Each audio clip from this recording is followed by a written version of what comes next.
Je vais être bref. Je vais rappeler quand même la situation politique, mais vraiment très brièvement. Les talibans ont formé un gouvernement mono-religieux et monogenre, et les femmes sont complètement exclues de la société afghane. Le 15 août, la terreur s'est abattue à nouveau sur les Afghans. Et toutes les réalisations démocratiques des peuples ont été détruites de jour au lendemain et le désespoir règne du pays. Les talibans sont au pouvoir. Que faire? Donc, nous pensons, nous les jeunes, la nouvelle génération d'Afghanistan, afin d'empêcher la poursuite de la catastrophe humanitaire actuelle en Afghanistan, relancer les pourparlers de paix et parvenir à la paix demeure la priorité dans ce pays.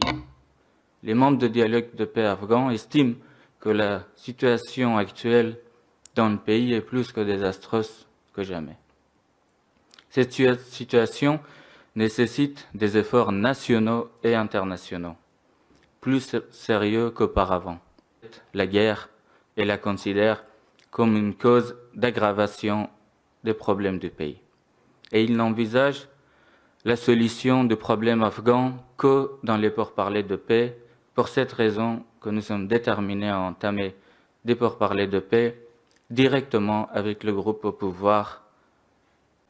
Je suis d'accord aussi sur la pression de la communauté internationale, mais nous ne voulons pas une nouvelle intervention militaire en Afghanistan.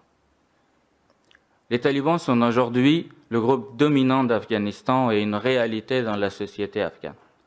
Ne pas avoir invité les talibans à la conférence de Bonn en 2001 fut une erreur historique. Ignorer chaque côté et diverses sections du peuple, en particulier les femmes et les jeunes, serait une erreur de répéter les mêmes choses. Nous pensons que la population jeune et éduquée d'Afghanistan, dont un grand nombre est maintenant fui le pays, et un certain nombre de ceux qui sont restés en Afghanistan et qui sont à l'intérieur, recherchent également une sortie.